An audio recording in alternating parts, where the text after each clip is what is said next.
행복하십니까? 행복하지 않으신 분도 한두 분 계신 것 같으네. 얼굴이 막 굳어가지고 지금 코로나 때문에 말이야. 지금 살기도 지금 힘든데 교수님 무슨 살찌스럽게 말이야. 무슨 행복이란 단어를 끄집어내십니까? 이런 생각을 하시는 분들도 혹 있으실 수도 있어요. 여러분, 예수 그리스도를 믿는 사람은 특별히 행복해야 됩니다. 행복이라는 걸 우리가 단어를 좀 끄집어내면은 이코로 많이 돈인 줄 알지만은 사실은 그렇지 않죠. 돈 많은 사람이 앞에다가 산의 진미를 놓고 나이프고 칼을 잡고 그냥 쓸어가면서 먹는데 이해관계가 머리가 복잡하고 분노가 가득 차고 기타 등등이라면 그 음식이 오래 씹는 것 같지 않겠어요?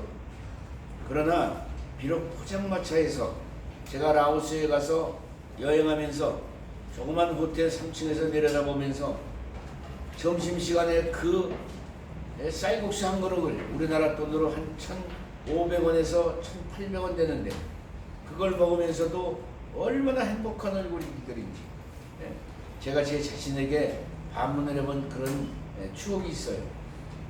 그 포장마차에서 한 끼를 때우면서도 행복에 젖고 감격의 삶을 기뻐하는 그런 사람들도 허다하지 않습니까? 도대체 행복이라는 게 뭐예요? 여러분 공부하면서 이렇게 대학원에 오셔서 수업을 들으시면서 내가 정말 행복하다 이런 마음을 가지고 와야 돼요. 지겨워. 이거 또 뭐 맨날 비대면했다가 대면했다가 말이야. 이거 뭐 이렇게 뒤죽박죽이야. 그거 코로나한테 따지시고 학위도 따지는 거 아니에요? 뭔 말씀인지 아시죠? 전직 대통령, 미국의 대통령인 오바마 대통령이 전 대통령의 배다른 동생이 하나 있었어요. 그 아버지가 남아프리카 공화국 백인이죠. 흑인이죠. 어머니가 백인이고.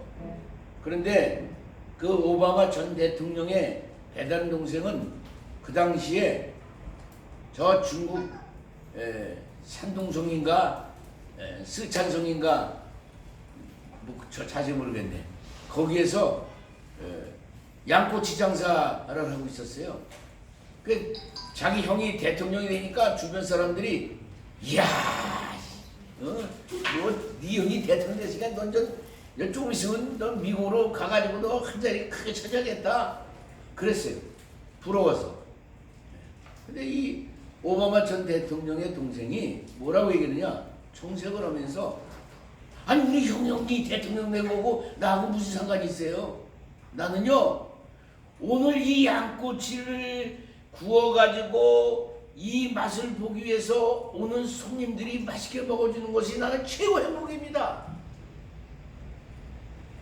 만약에 우리 형이 중국을 방문을 해서 양꼬치 가게에 뭐 한번 오신다면은 내가 맛있게 구워가지고 형하고 같이 담소를 나누면서 대화한다면 참 낭만적이겠죠. 여러분 정말 행복이 어디 있는 거예요? 간단한 거예요.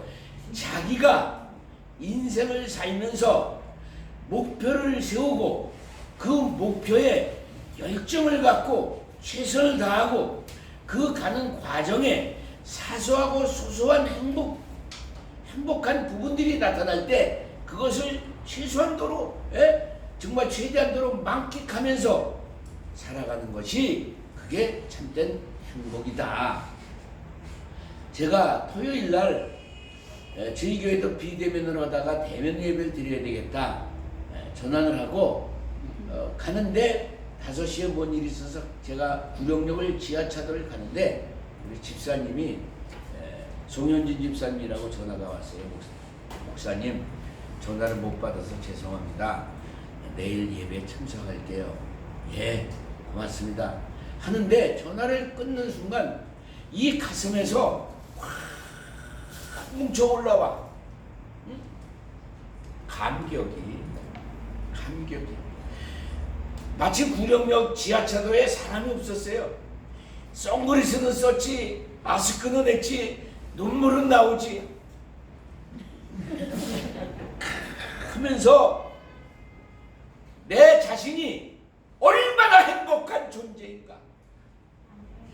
내가 성도가 많고 적은 것이 아니라 천하보다 귀한 그 한 영혼이 내일 말씀을 사모하고 감격해서 교회를 오시겠다는데, 내가 하나님의 복음을 전할 수 있는 이 놀라운 은혜가 하나님이 나를 주셨으니 나만큼 행복한 자가 있느냐.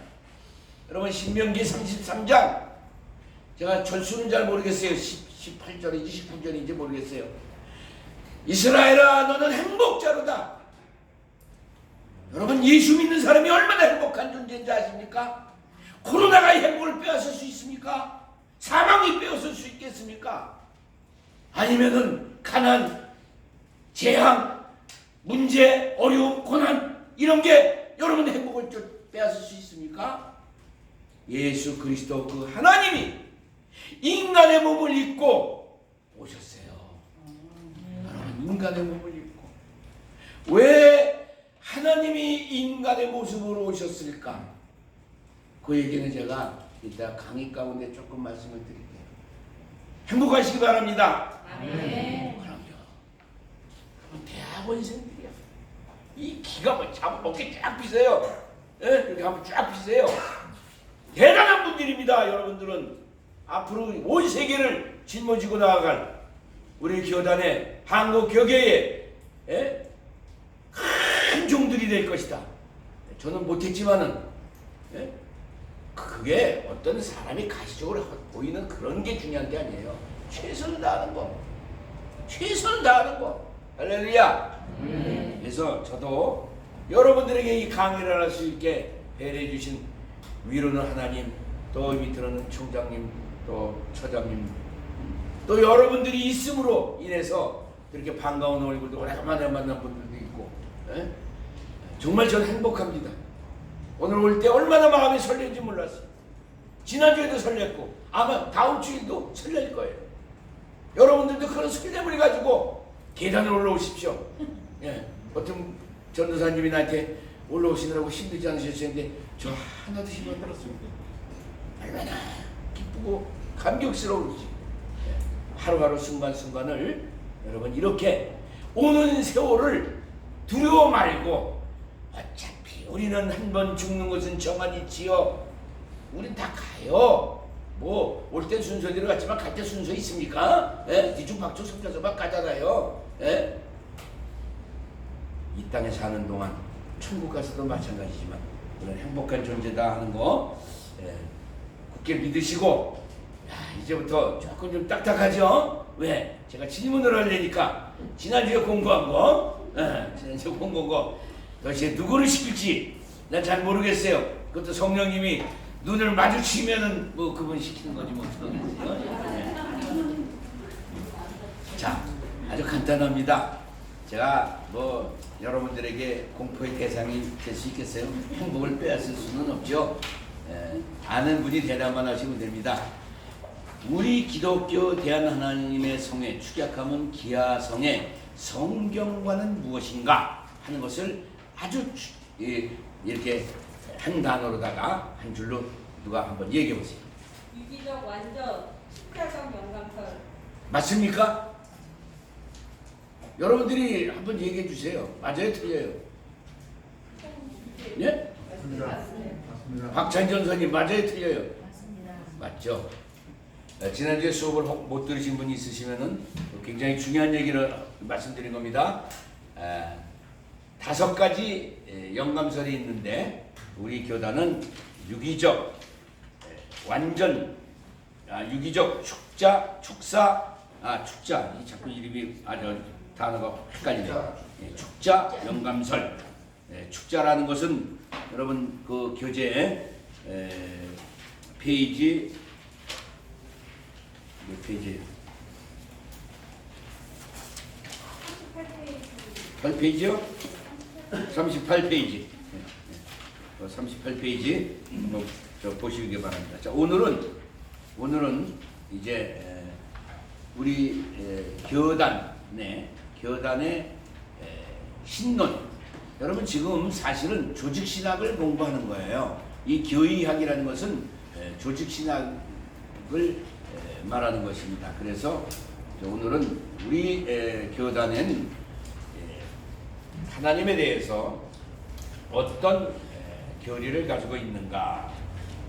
여러분 교재 53페이지를 보시면 됩니다. 그 PPT 지금 띄우고 있죠? 네. 네. 한번 넘겨보시죠. 넘겨봐주세요. 네. 자, 그래서 큰 제목만 나올 거예요. 경배의 대상이신 삼위일체 하나님인데 여러분 교재를 한번 조금 이렇게 번호를 좀 매겨주세요. 위에서부터 9째 줄에 보면은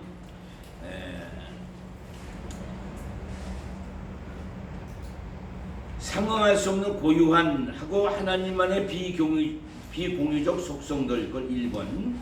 두 번째, 윤리적이고 도덕적인 차원에서 2번. 결론은 뭐냐면 공유냐 비공유적이냐 하나님에 대한 그것이 오늘 우리가 공부하는 핵심 키포인트입니다. 핵심 키포인트고 한 장 넘겨보세요. 넘겨보시면은 기독교 대한 하나님의 성회는 헌법 제7조에 그랬는데 이건 좀 교재가 조금 오른데 수정을 해야 되는데 수정을 안 했어요. 6조입니다. 6조. 헌법 6조에 보면은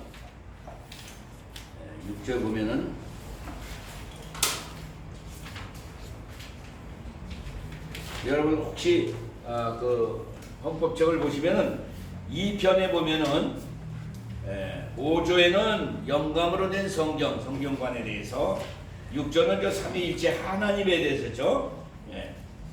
하나님에 대해서. 그래서 거기 교재에는 7조로 되어 있는데 6조로 고치시기 바랍니다.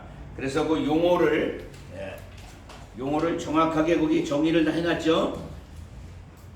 어디 하시는지 아십니까? 용어의 정의?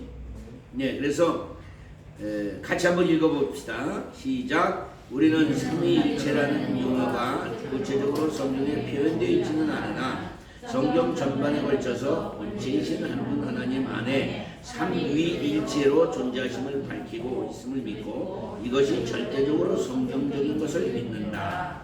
성경에 삼위일체라는 단어가 있다고 그래요? 없다고 그래요? 없습니다.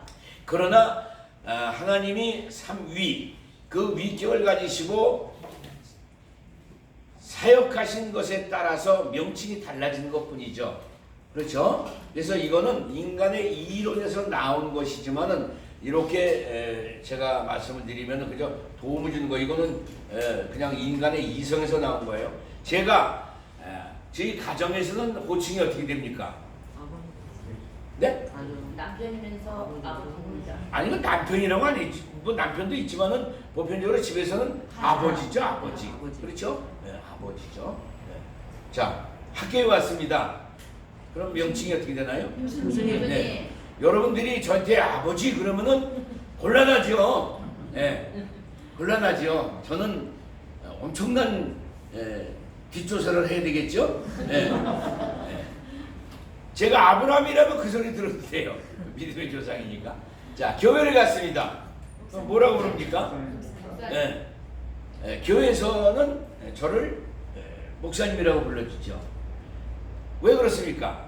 가서 일하는 사역에 따라서. 그래서 성부 하나님은 뭐예요?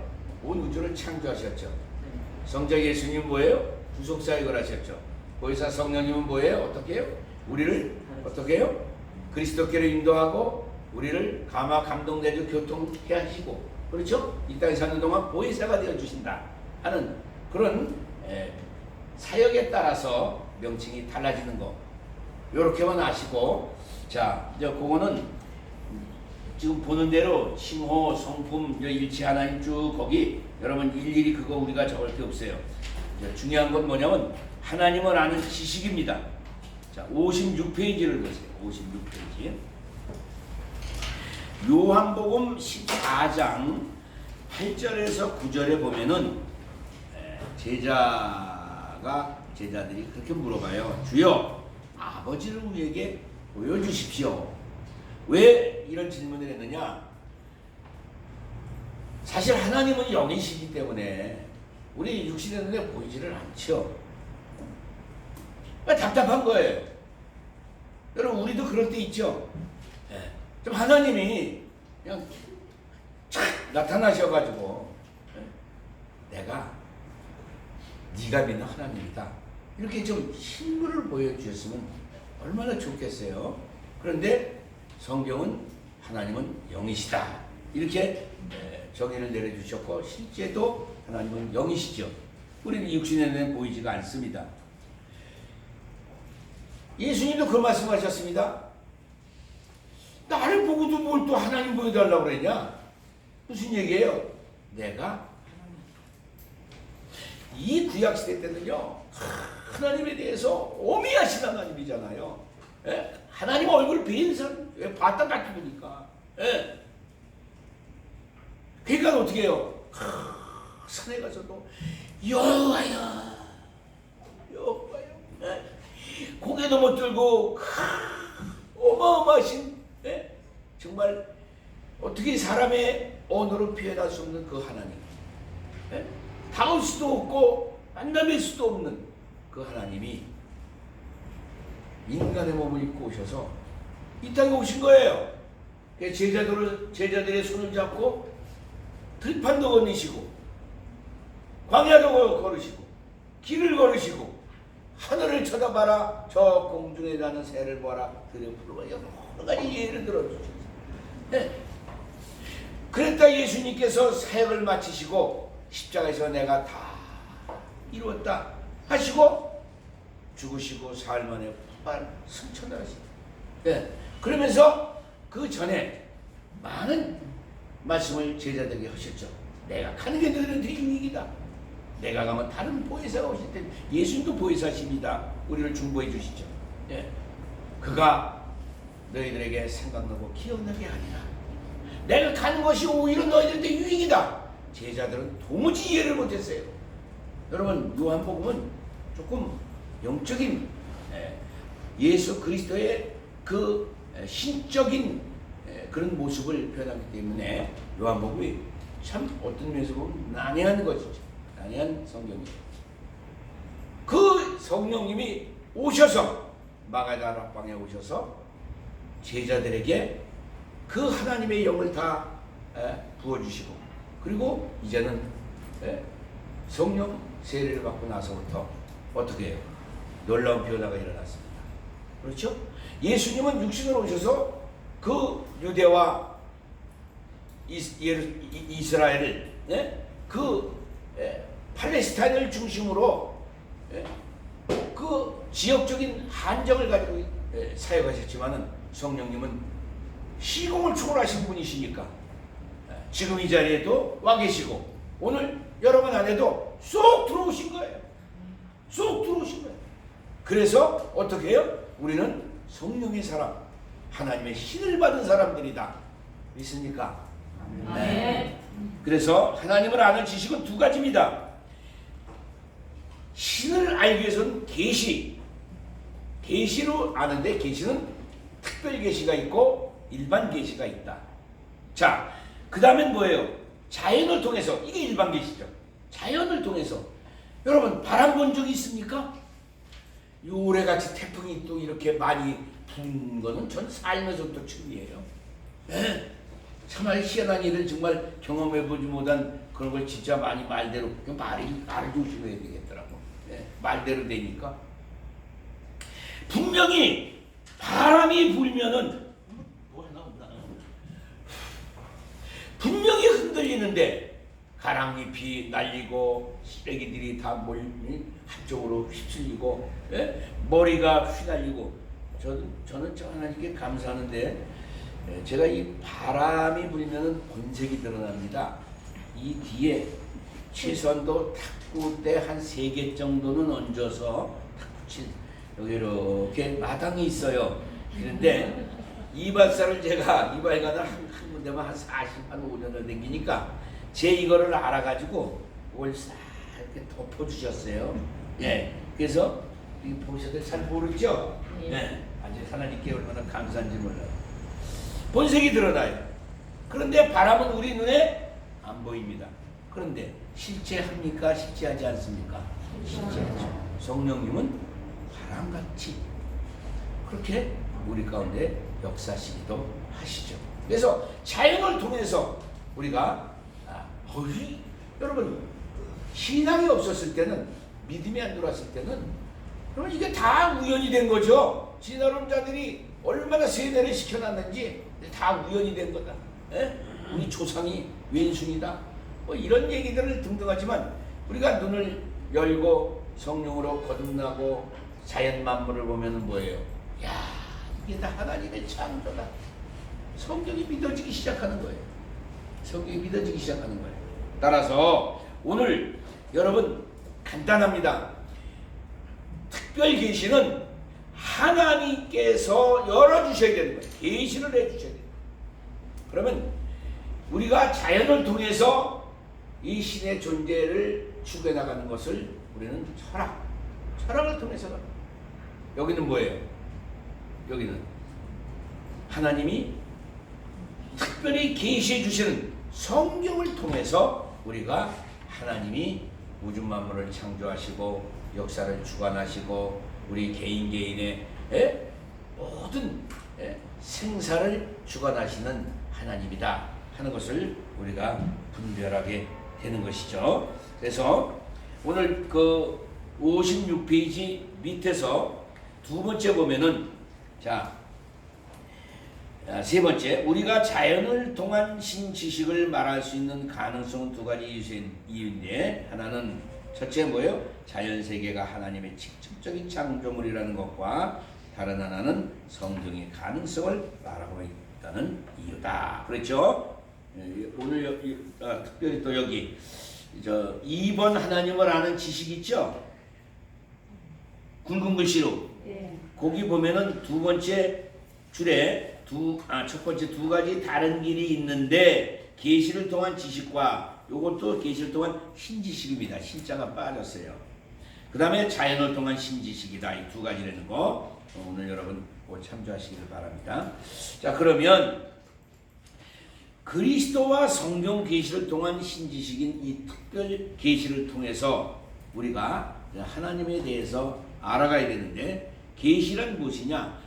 아포칼립스라고 그래가지고 베일을 벗다, 휘장을 걷어내다 이런 뜻이 있어요. 그래서 비밀을 나타내는 거예요. 그런데 우리는 비밀이면 영어로 시크릿, 비밀이야. 이런 비밀이 아니에요. 감춰져 있었는데 드러내 주셨어요. 이 비밀은 뭐냐면 예수 그리스도를 통해서 하나님을 아는 거예요. 아시겠습니까?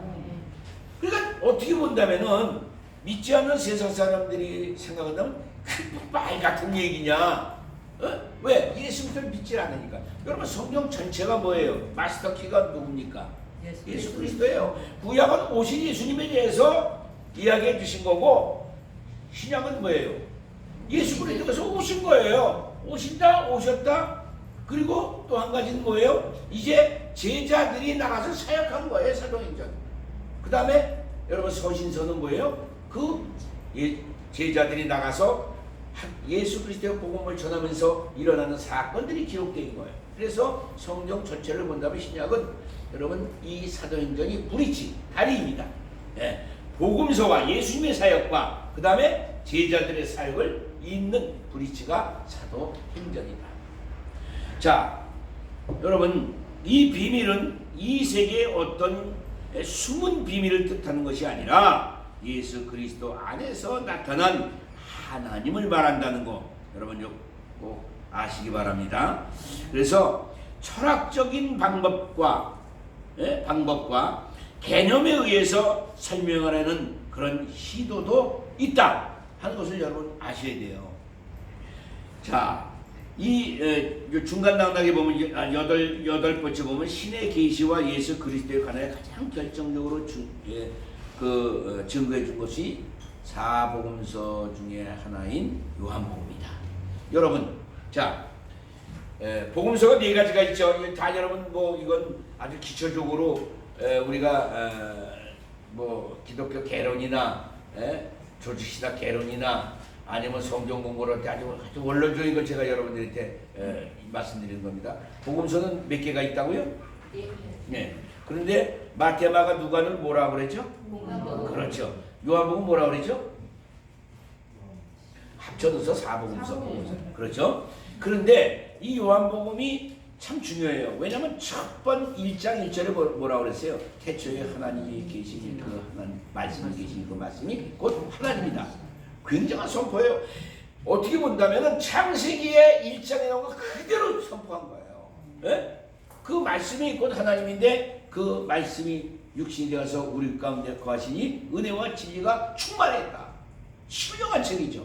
자, 마태복음은요, 예수 그리스도를 무엇으로 상징하죠?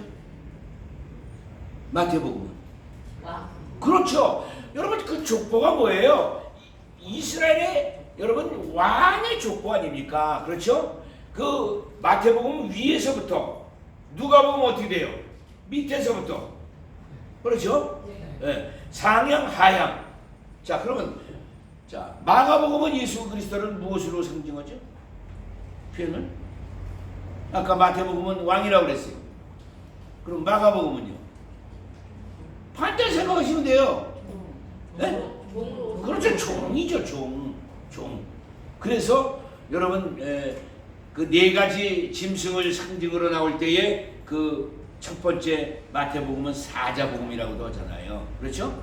그 다음에 마가복음은 뭐예요? 소. 자, 그럼 누가복음은 예수님을 무엇으로 표현했습니까? 상징을 하죠? 그렇죠. 인간, 인성. 예. 철저한 인간이에요. 예. 예수님 화장실 가셨을까 안 가셨을까? 예? 맞아요.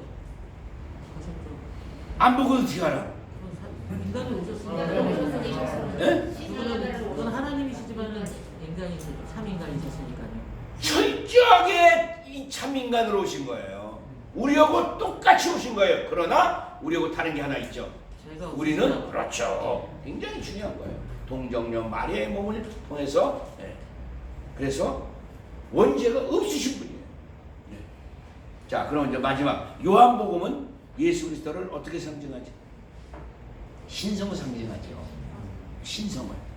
그래서 그 복음서에 보면은 독수리로 상징을 하지 않습니까? 이걸 좀 여러분 아시기 바랍니다. 그 대상을 우리가 한번 또 마태복음은 그 수신자 대상을 누구로 표현합니까? 유대인. 그렇죠. 예.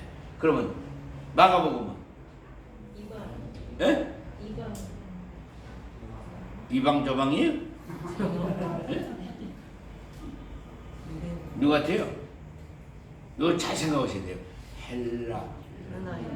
그러면 누가복음은 예? 어디요? 어디라고 그래? 미안해요. 마가복음은 로마인들을 대상으로 한 거예요. 그 누가복음은 헬라인을 대상으로 한 거예요. 그 다음에 요한복음은 온 세계를 향해서 그 대상을 여러분 우리가 잘 보시면 알 수가 있어요. 그러니까 요한복음 뭐예요? 다 아우른 거예요. 다 아우른 거. 그래서 공동의 관점에서 보지 아니한 그런 사건이나 일들, 예수 그리스도에 대한 행적이 요한복음에는 특별히 많이 기록이 되어 있죠. 또 각별히 예수님께서 사도 요한을 무척 사랑하셨죠. 그렇죠? 예수님 무릎에 머리를 기울이고 눕기도 하고 굉장히 사랑을 받았죠. 제가 반모섬에 가서 사도 요한이 계시를 받은 그 기도 굴에 들어갔어요. 그런데 제가 가기 직전에 몇 년 전에는 이렇게 하도 사람들이 닫고 기도를 하는 거기가 이렇게 패였어요. 하도 패이니까 온 세계 사람들이 오니까 하루에도 뭐 수백 명, 수천 명이 오니까 제가 갔을 때는 거기에다가 그 노센지 신춘지 그 쇠로다가 거기다가 이 손 모양을